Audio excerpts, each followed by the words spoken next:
doctor Andrés Pacheco Aguilar. El doctor Pacheco es médico especialista en medicina de emergencias y desastres, es médico graduado de la Universidad Central del Ecuador, realizó su posgrado en la Pontificia Universidad Católica del Ecuador, es médico tratante del Hospital General de Ibarra y es el Hospital Bosán de Quito, es instructor de la Sociedad Ecuatoriana de Reanimación Cardiopulmonar CERCA, es instructor de soporte vital avanzado pediátrico y es instructor de valoración, reconocimiento y estabilización de emergencias pediátricas. El tema de hoy que nos va a hablar el doctor es Ghost Cap, mnemotecnia que puede evitar complicaciones en lesión cerebral aguda. Ok, muy buenas noches. Mi nombre es Andrés Pacheco, soy médico emergenciólogo. El día de hoy vamos a hablar acerca de un tema que es muy interesante. Es una mnemotecnia más. A nosotros los médicos que nos encantan las mnemotecnias. Es acerca de la prevención de las lesiones secundarias, básicamente después de haberse producido un trauma craneoencefálico. La mnemotecnia se llama Ghost Cap. Habían mnemotecnias previamente utilizadas en las áreas de terapia intensiva desde el 1996, que fueron mejorando hasta el 2005, en la cual nosotros podemos, o no sé si es que hemos escuchado una que dice, give your patient a fast hug at least once a day. En esta mnemotecnia se veían diferentes puntos como la alimentación, analgesia, sedación, tromboprofilaxis, la posición de la cabeza, profilaxia gastrointestinal de úlceras, el control glicémico, el control de la parte respiratoria, manejo de la parte intestinal, revisar los catéteres y desescalonamiento de antibióticos. El mismo autor, Vincent, en el Critical Care para el 2009, modifica su mnemotecnia inicial, dándola como Fast Hogs BID. La misma mnemotecnia, básicamente, un poco más desarrollada. La mnemotecnia que vamos a ver el día de hoy es Ghost Cap, en cual cada una de los acápites de esta mnemotecnia nos va a ayudar a evitar complicaciones, como les había mencionado, en la lesión cerebral aguda. Vamos a ver la glicemia, la hemoglobina, el oxígeno, el sodio, la temperatura, el confort del paciente enfocado hacia la sedación, el manejo de la presión arterial y valores de CO2. Lo que nos va a ayudar, o para lo que nos va a ayudar esta mnemotecnia, pues es a definir objetivos de manejo, guiarnos acerca de o desarrollar protocolos terapéuticos, dar un manejo multidisciplinario y realizar una monitorización integrada. Nuestro primer punto a desarrollar va a ser la glucosa. Nuestro objetivo va a basarse entre 80 miligramos de cilitro hasta 180, teniendo como premisa que el cerebro representa solo el 2% del peso corporal. Sin embargo, alcanza el 20% del total de consumo de oxígeno y el 25% del consumo de la glucosa corporal. El cerebro en reposo recibe un 15 a 20% del gasto cardíaco. Entonces, si nosotros valoramos todos estos puntos, es un órgano que tiene un alto gasto energético. Y solo este alto gasto energético está enfocado al 55% del gasto a la génesis de las señales eléctricas y el 45% a la realización de procesos metabólicos. Todos los procesos metabólicos que nosotros nos podamos imaginar.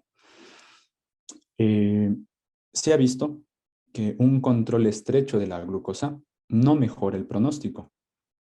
Es decir, que nosotros nos mantengamos con controles entre 80 y 110, pues no ha dado resultado en cuanto a mejorar el pronóstico neurológico. Sin embargo, en nuestro afán de tratar de mantener un control estrecho de la glicemia, corremos el riesgo de hacer hipoglicemias. ¿Cómo hemos podido monitorizar esto?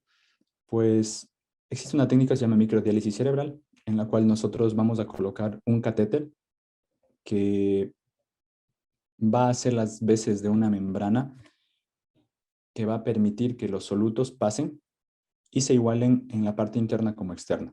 Entonces, esta membrana nos va a permitir medir metabolitos, tanto como la glucosa, el piruvato, el lactato, el glutamato, el glicerol, la urea, para tener una idea un poquito más clara. Sin embargo, no tenemos hasta el momento bien definido el metabolismo cerebral. Ni siquiera el basal, es muy difícil establecerlo, más aún el metabolismo de un cerebro que ha tenido ya una injuria, una injuria. Eh, Solo sabemos que el descenso de la glucosa cerebral tiene un origen multifactorial, es decir, puede ser la disminución del flujo cerebral, va a disminuir el flujo de glucosa, va a disminuir la presión tisular cerebral y esto nos va a dar como consecuencia un mal pronóstico. Entonces, como punto a llevar de esta parte es que, si bien es cierto, el control intensivo no mejoró un pronóstico como tal, es decir, un control estrecho de la glicemia no mejora un pronóstico neurológico, sin embargo, puede conllevarnos a la glicemia, perdón, a la hipoglicemia. Es por eso que el control de glicemia se lo amplió, no tanto de entre 80 a 110 como valores basales, sino a mantenernos un poco más laxos entre 80 y 180 para evitar lesiones cerebrales en relación a la hipo y a la hiperglicemia. Otro punto que nosotros vamos a tocar y son los tres siguientes, que es la hemoglobina, bueno, tres en total y dos que vamos a hablar relativamente seguidos en la mnemotecnia, es la hemoglobina y el oxígeno. Nuestro objetivo de la hemoglobina es manejarnos entre 7 a 9, por dar un valor. Lo importante aquí es tratar de individualizar el paciente. No es lo mismo un paciente sin antecedentes como un paciente, por ejemplo, con una cardiopatía isquémica, en la que nosotros necesitamos ajustar nuestro nivel de hemoglobina para mejorar el pronóstico tanto de nuestra patología de base como nuestra nueva lesión. Sabemos que la hemoglobina va a estar involucrada directamente en el suministro de oxígeno mediante, bueno, el DO2, que es nuestro suministro de oxígeno, es el resultado del producto del gasto cardíaco y del contenido arterial de oxígeno. Y a su vez, el contenido arterial de oxígeno va a depender de la hemoglobina, de la saturación, de la presión parcial de oxígeno y de dos constantes. Entonces, si es que mi cantidad o mi suministro de oxígeno disminuye, lo más probable es que sea a una disminución de la saturación de oxígeno, de la presión parcial de oxígeno o de la hemoglobina. Recordemos que la hemoglobina es nuestro transportador. Entonces, si es que nosotros no tenemos un correcto transportador, pues obviamente nuestro objetivo de mejorar tanto la perfusión tisular cerebral va a estar comprometido. Normalmente, nuestro DO2, nuestro suministro de oxígeno, es suficiente para que cuando el flujo sanguíneo cerebral reduzca, el cerebro tenga una adecuada reserva fisiológica. Sin embargo, cuando el flujo sanguíneo cerebral aumenta, para tratar de mantener el DO2, los niveles bajos de la hemoglobina pueden jugarnos una mala pasada y esto puede darnos alteraciones nuevamente en nuestros pronósticos neurológicos, en el manejo del trauma como tal. No hay un valor de hemoglobina establecido para tratar de mantenerlo. Se lo refiere entre un objetivo de 7 a 9. Sin embargo, el punto de individualizar y valorar los requerimientos es muy importante. Los paquetes globulares sanguíneos pueden darse abiertamente, pero se ha visto que al momento de darse abiertamente sin mayor restricción, pues las complicaciones pueden aumentar.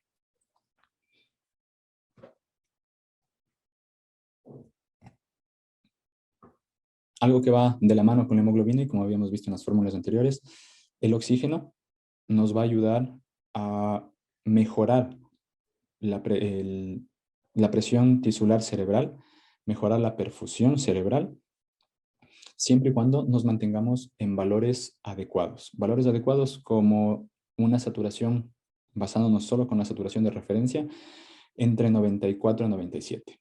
Para lograr esto, se ha visto que una presión parcial de oxígeno puede estar al menos entre 60. Es decir, valores de una presión parcial de oxígeno, de una PO2 menores a 60, pueden darnos alteraciones que no nos permitan mantenernos en este objetivo. Sabemos que la hipoxemia es perjudicial para el cerebro lesionado.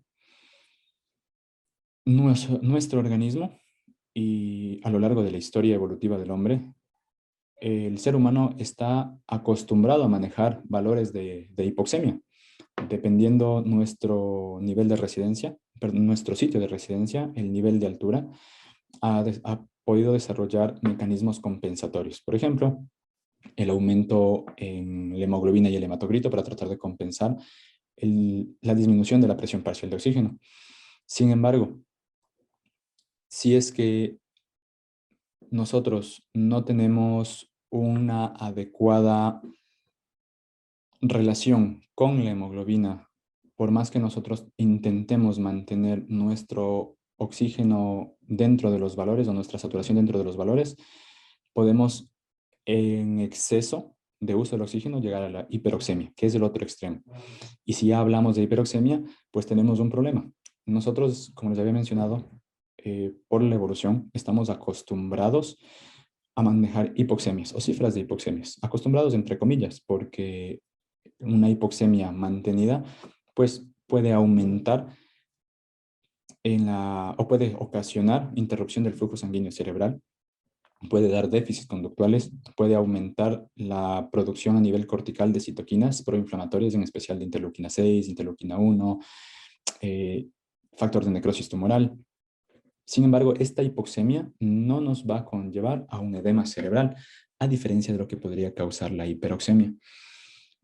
La hiperoxemia se asocia con excitotoxicidad y un peor pronóstico. ¿Qué es la excitotoxicidad? Pues es un mecanismo que produce la muerte celular, que promueve la muerte celular, sobre todo mediante la sobreactivación de los receptores glutamaérgicos o de cualquiera de sus análogos, por ejemplo, de la glicina. Esto va a provocar entrada excesiva de calcio a la célula y este calcio que ingresa va a ser secuestrado por la mitocondria. Y no va a permitir un correcto desarrollo de las funciones mitocondriales y por ende terminar en una muerte neuronal. Debemos saber también que, si bien es cierto, la excitotoxicidad está mediada por los receptores glutamaérgicos, entre otros, pero el principal es el glutamato, que es uno de los principales sustratos en la síntesis de proteínas, es el neurotransmisor excitador más abundante y la neurotransmisión glutamatérgica se encarga de regular los sistemas motores, sensitivos y cognitivos. Es decir, si nosotros tenemos una sobrecarga anormal de los niveles de glutamato, esto va a producir una muerte neuronal por neurotoxicidad. Ahora, este estudio que habíamos o que nos habla principalmente en el artículo para tratar de objetivar niveles de la saturación de oxígeno entre 94 y 97, nos dice que limitar la saturación entre 90 a 97 no se asocia a peores resultados que una estrategia estándar. Sin embargo, esta estrategia estándar puede llevarnos a infraestimar nuestra saturación de oxígeno, es decir, manejarnos en niveles demasiado bajos de oxígeno que nos estén dando una presión parcial menor o muy cercana a 60 y por ende ya alteraciones a nivel de hipoxemia.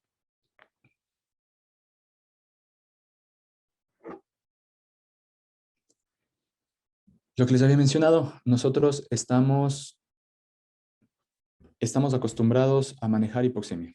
Tenemos mecanismos compensatorios de la hipoxemia, la hipertensión pulmonar, la respuesta adrenérgica, y si es que esto no logra compensar, pues obviamente entramos a la hipoxia tisular.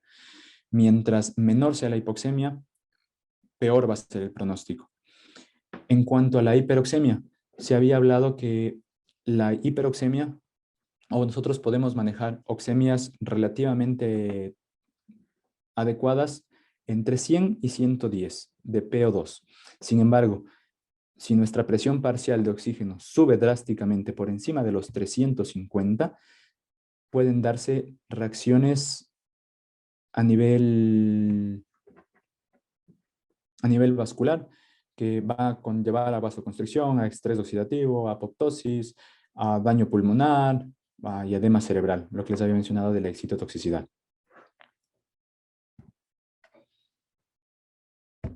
Algo también muy importante de recalcar en esto es el sodio. Como todos nosotros sabemos, los niveles normales de sodio es entre 135 y 145 y dependiendo las conductas que nosotros hayamos llevado, podría tolerarse hasta 155, en especial en pacientes que hayan recibido terapias hiperosmolares.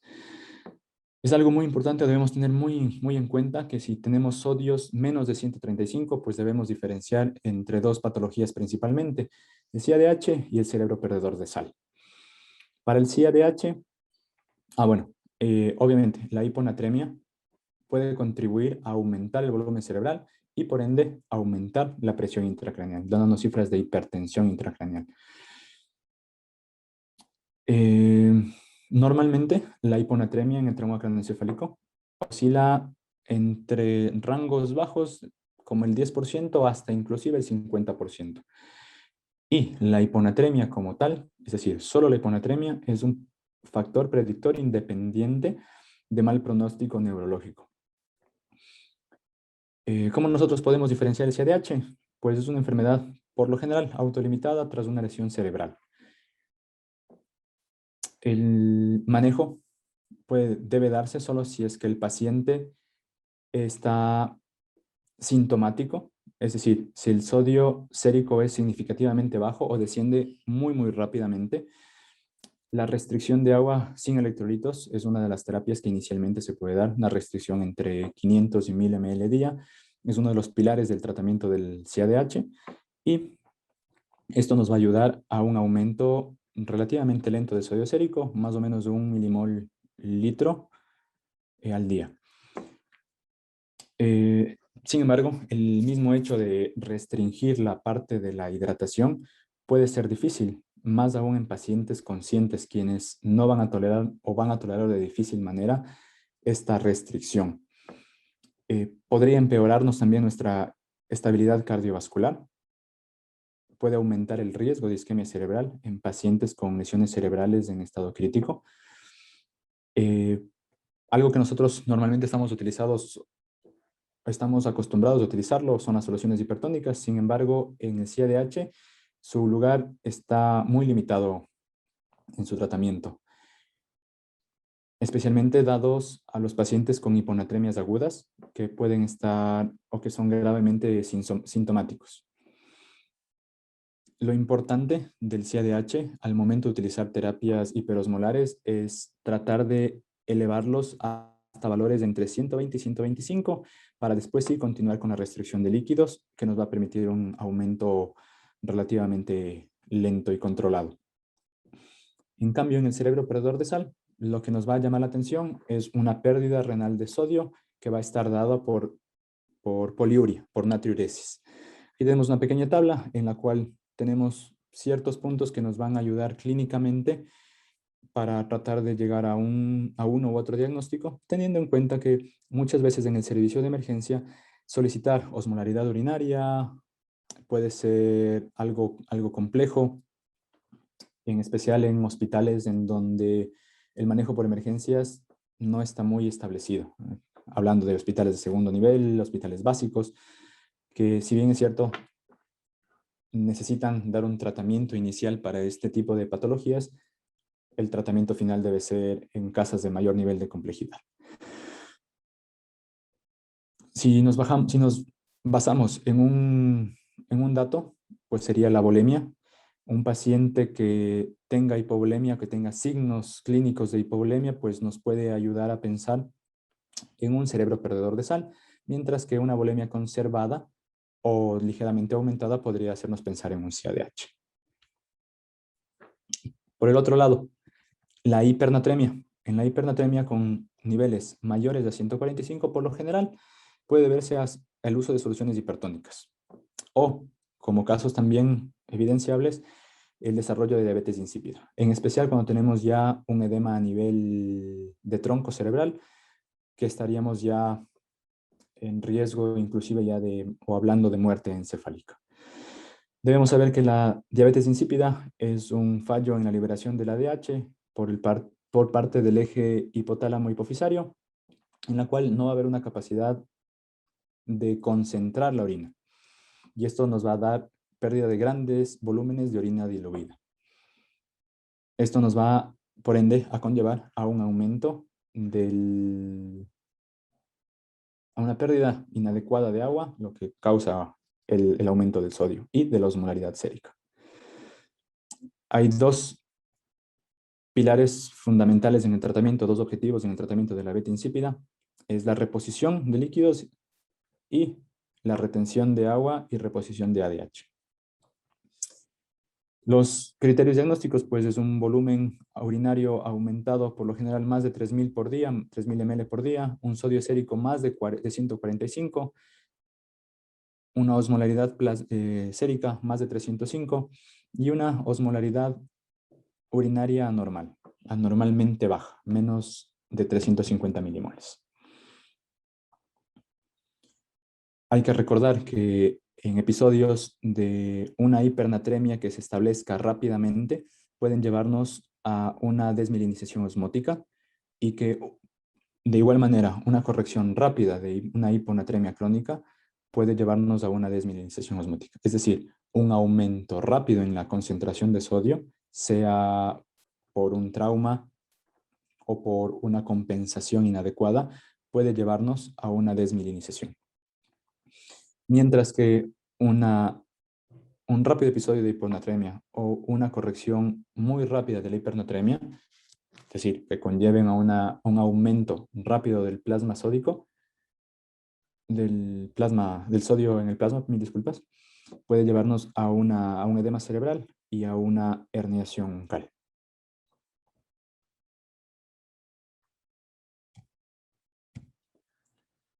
Algo muy importante y que muchas veces no lo tenemos en cuenta es el manejo de la temperatura. Si bien es cierto, hay terapias específicas de manejo de temperatura, algo que debemos evitar a toda costa es que nuestra temperatura suba por encima de 38 grados centígrados. Las consecuencias que nosotros podemos tener con tan solo una hora de elevación de nuestras cifras de temperatura central es que podríamos dejar ya de forma permanente una disfunción neurológica y cognitiva a corto plazo, con el solo hecho de una exposición entre 1 a 2 horas a hipertermia. Cuando nosotros hemos sido expuestos entre 1 hora o tan pronto como 1 hora, estos efectos pueden ya evidenciarse a las 2 o 3 horas posterior a la exposición de la alza térmica. Una parte del cerebro que es particularmente intolerante a estos efectos del calor, pues es el cerebelo. Se ha visto que la disfunción cognitiva, por lo general, va a estar relacionada a capacidades y procesos mentales, entre ellos la memoria, el conocimiento, la retención del conocimiento, la atención y problemas con la comprensión. Los principales alteraciones que nos van a producir la hipertermia a nivel sistémico, pues son cambios a nivel mil disculpas, son cambios a nivel del flujo cerebral sanguíneo. Puede haber aumento en la permeabilidad, es decir, que se rompa la barrera hematoencefálica, que ligado a un aumento de la permeabilidad vascular intestinal, se liberen endotoxinas y estas endotoxinas vayan, al haberse perdido la barrera hematoencefálica, pues a causar lesiones directamente sobre nuestro parénquima cerebral. Efectos locales: isquemia, hemorragia, infartos, cambios inflamatorios y edema por las mismas agresiones que pueden haber sido desencadenadas por nuestras alteraciones sistémicas. Alteraciones celulares: pueden haber daños a nivel de la membrana celular, de las mitocondrias y del ADN. Todo esto conllevando a un proceso de apoptosis. Puede la hipertermia aumentar los receptores glutamatérgicos y esto puede dar una estimulación de excitotoxicidad y por ende muerte celular, al igual que desnaturalización de las proteínas. Ok, el confort.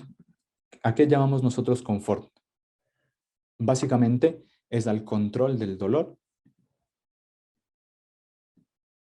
a la agitación, a la ansiedad y a tratar de controlar el dolor. Todos estos van a estar enfocados a disminuir la tasa o el metabolismo cerebral.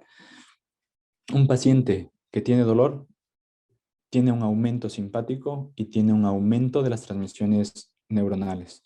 De igual manera, un paciente con agitación, la misma cascada, paciente con ansiedad, muy similarmente, y con el temblor es un aumento en la descarga de neurotransmisores y no solo es aumento en la tasa del metabolismo cerebral, sino que también va a haber un aumento en el metabolismo en general. ¿Qué es lo que nosotros tratamos de hacer aquí? Pues es optimizar una sedación. Puede ser una sedación desde superficial hasta profunda, es decir, a una sedación que nos va a ayudar a reducir el dolor, a controlar la ansiedad, a controlar el malestar, a sincronías de la ventilación o a indicaciones ya neuroespecíficas en cuanto al control de la presión intracraneal, de tratar de obtener un control específico de temperatura y manejo de las convulsiones. Hay que recordar que nuestros agentes sedantes no están exentos de riesgos y que si nosotros utilizamos cualquiera de estos, pues podría aumentar nuestra estancia en la terapia intensiva, el tiempo de estancia en la terapia intensiva, como afectar en nuestra mortalidad. Hay que individualizar el uso de nuestras sedaciones, en especial, o bueno, se ha visto en especial énfasis del uso tanto del propofol como del midazolam, los que tienen más evidencia o evidencia más pesada, con menor efectos adversos o menor cantidad de efectos adversos, y que en el caso de tener aumento de la presión intracraneal, nos pueden ayudar con el descenso, tanto como el propofol como el midazolam, que son los principales en los cuales se ha hecho más estudios. Son los dos buques insignias. Obviamente, podemos tomar de mano de barbitúricos, de morfina, de fentanil, de remifentanil, dependiendo el cuadro clínico que nosotros tengamos con nuestros pacientes y hacia dónde queramos enfocar nuestros diagnósticos. Hay efectos adversos y hay ventajas de utilizar uno u otro, pero sobre todo lo que les había mencionado. Dos que están en auge, pues es la ketamina y la dexmedetomidina.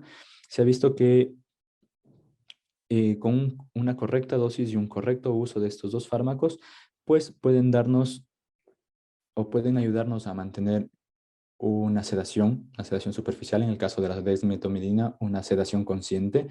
También pueden ayudarnos como analgésicos y como ansiolíticos. Sin embargo, al ser un fármaco relativamente nuevo, pues todavía es caro, no se lo dispone abiertamente, por ejemplo, por lo menos en nuestro país. Y la ketamina, pues es un fármaco que recién está entrando posterior a esta pandemia en nuestro país a usarse con más fuerza y que se ha visto que tiene un buen espectro de uso, en especialmente para inducir la sedación, para ayudarnos con una inducción de analgesia, una anestesia corta, debido a que actúa rápido y que dura poco. Debemos tener en cuenta, o muy en cuenta, que hay diferentes entidades que se van a presentar en nuestros pacientes, en especial en los pacientes que no tienen aumento de la presión intracraneal, en los cuales podremos utilizar tranquilamente nuestro propofol como primera línea para sedación, el fentanil, que nos puede ayudar como analgésico, mientras que, o al igual manera que en la presión intracraneal elevada, el propofol como primera línea y el fentanil. Si nosotros quisiéramos realizar un manejo específico de la temperatura,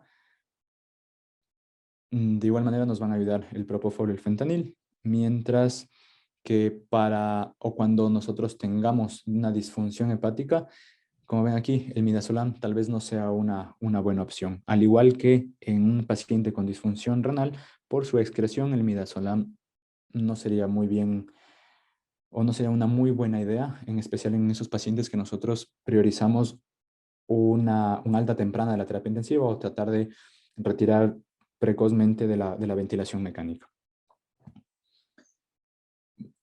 Si nosotros tenemos una presión intracraneal elevada, pues nosotros debemos priorizar nuestra sedación y analgesia. Algo que disponemos, me parece que en todos los hospitales, propofol y midazolam. Esto añadido con un monitoreo multimodal. Si es que nosotros no tenemos un deterioro o no tenemos sospecha de un aumento de la presión intracraneal, pero tenemos un deterioro clínico, podríamos ayudarnos con reducir la analgesia, la sedación y analgesia, disminuir la dosis o pararla para tratar de evidenciar algún tipo de mejoría o deterioro neurológico y ayudarnos sobre todo de el examen físico o de la neuroimagen. Si un paciente tiene dolor, ayudarnos de analgesia, fentanil, sulfentanil. Si es que el paciente tiene delirio, podrían ayudarnos los alfa-2 agonistas como la dexmedetomidina, ansiolíticos o, por ejemplo, el haloperidol. Si es que el paciente tiene asincronías con la ventilación, pues no necesariamente ayudarnos de sedación. Habría que buscar la causa inicial para tratar de corregir estas asincronías. Muchas veces nosotros cometemos el error de si vemos que el paciente no tiene una adecuada sincronía en la ventilación, pues lo primero que tomamos de mano es aumentar nuestra sedación y nuestra analgesia, cuando tal vez el mejor manejo que requiere el paciente o que necesite el paciente, pues simplemente sea el ajuste del ventilador. Pues si el paciente no tiene una presión intracraneal aumentada, no tiene dolor, no tiene agitación y no está sincrónico con el ventilador, pues lo más probable es que no necesita mantenerse en sedación.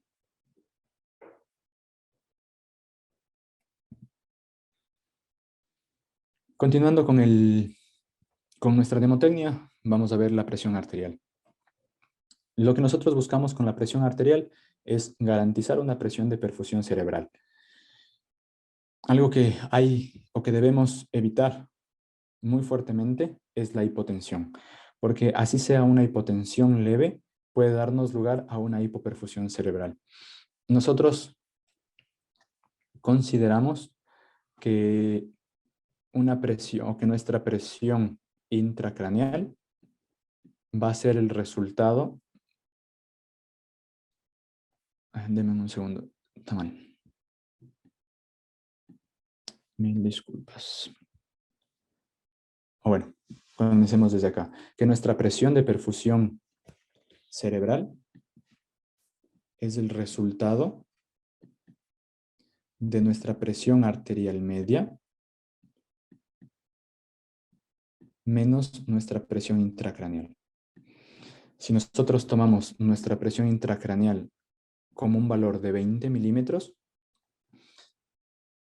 y sabemos que necesitamos una presión de perfusión cerebral al menos de 60 milímetros de mercurio o incluso superior, pues nuestra presión arterial media deberá ser al menos de 80 en pacientes inconscientes. En pacientes despiertos, pues nosotros podemos llevarnos o tener en cuenta el deterioro neurológico que puede tener el paciente para de esta manera tratar de ver si es que está teniendo alteraciones en la presión de perfusión cerebral.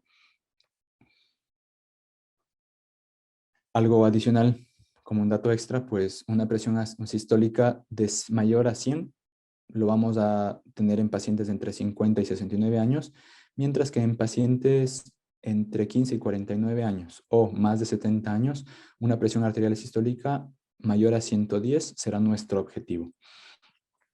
Debemos recordar que lo importante para asegurar una presión de perfusión cerebral es centrarse en el manejo de la presión intracraneal, es decir, corregir nuestra causa inicial para de esta manera mejorar nuestra presión cerebral. No sacamos nada aumentando nuestra presión arterial media o nuestra presión arterial sistólica con el uso de vasopresores, cuando nuestra presión arterial intracraneal conjuntamente va a aumentar y no se va a corregir la causa base.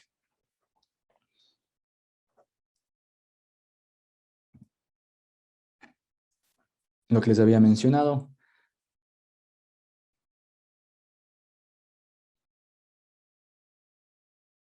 de las cifras de tensión arterial sistólica, para pacientes de entre 50 y 69 años, pues manejarlas por encima de 100, mientras que si son de 15 a 49 o mayores de 70 años, manejarlas más de 110 milímetros de mercurio.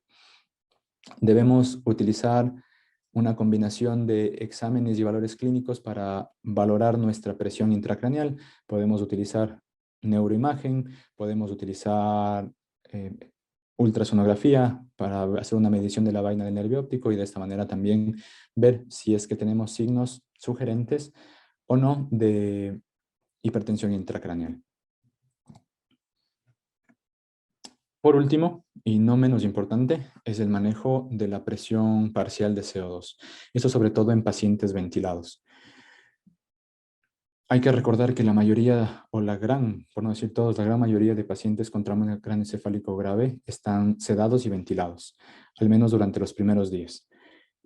Hay que tener mucho cuidado al momento de iniciar la ventilación mecánica con la hipercarbia o la hipocarbia, ya que el aumento de CO2 puede dar lugar a elevaciones de la presión intracraneal y la hipocarbia puede precipitar incluso a isquemia cerebral.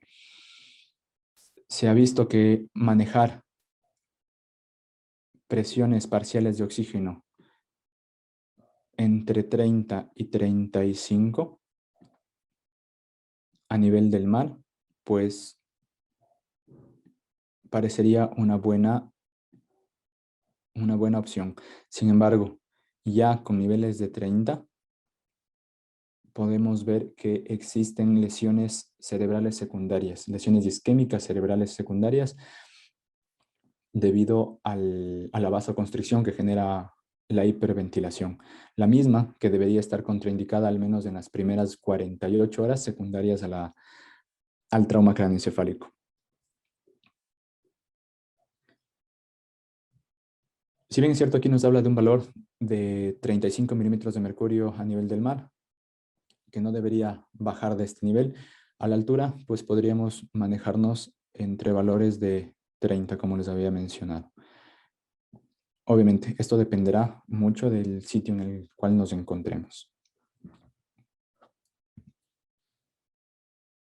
Ya como puntos finales, pues es necesario realizar un manejo multimodal en el cual podamos utilizar estudios de imagen, de neuroimagen, ecosonografía, no solo para valorar signos de presión intracraneal, sino también para valorar nuestro estado hemodinámico y de esta manera poder modificar lo que sería presión arterial, lo que sería hemoglobina, nuestro suministro de oxígeno, y que mientras mayor cantidad de información logremos obtener con todas nuestras intervenciones, pues más acordes serán nuestras decisiones para tratar de sobrellevar todas las alteraciones que tengamos a nivel de un paciente con un trauma craneoencefálico grave. Mientras más rápido se inicie y mientras más apegados estemos al tratamiento, pues obviamente la sobrevida mejorará ostensiblemente en este tipo de pacientes.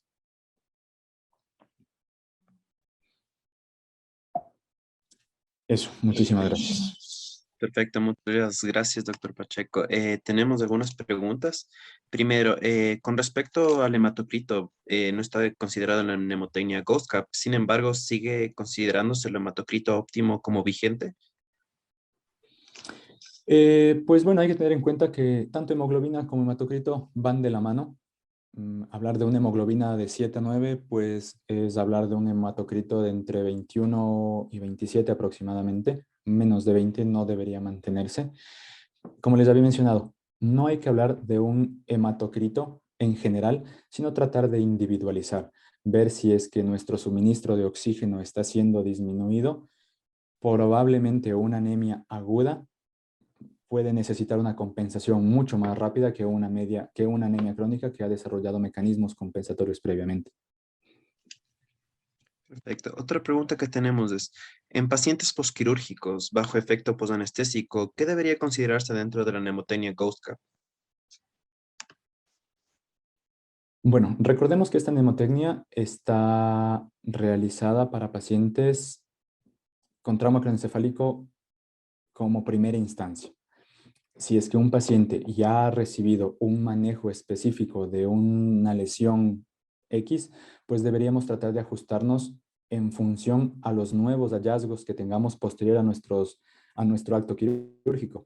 Deberíamos volver a valorar todo lo previamente ya establecido, ver qué tipo de alteraciones tenemos posterior a nuestra cirugía. A menos que la pregunta sea enfocada a algo en particular, deberíamos recorrer nuevamente todos nuestros pasos para ir chequeando cada uno de los ítems y ver qué más se puede optimizar o qué más nos falta por tratar. Perfecto, Doc. Y como última pregunta tenemos en el tratamiento de isquemia aguda, ¿debemos esperar llegar a 155.000 equivalentes de sodio o se podría ser un poquito más permisivos, incluyendo hasta 160.000 equivalentes tal vez? Bueno, lo que nosotros buscamos o hablamos de ser permisivos es posterior a haber iniciado una terapia hiperosmolar. Sí, se ha visto que incluso hasta niveles de 165 de sodio son relativamente tolerables. El punto es mantenernos con un objetivo establecido. Hay guías que nos dicen que sí, que 155 es el valor adecuado, que 160 es permitido y otras que incluso hasta 165. Entonces el punto es ir viendo que nuestros niveles de natremia no vayan superando nuestros objetivos establecidos. Obviamente, si tenemos un sodio de 165 inicial y el siguiente es de 170, sabemos que hay un problema adicional que debe ser corregido. Perfecto, Doc, muchas gracias. En honor al tiempo, por el momento vamos a detener las preguntas. Sin embargo, esperemos que esta mnemotecnia sea útil para todos en el ámbito de la emergencia y ante una lesión cerebral aguda. Muchas gracias por su presentación, Doc.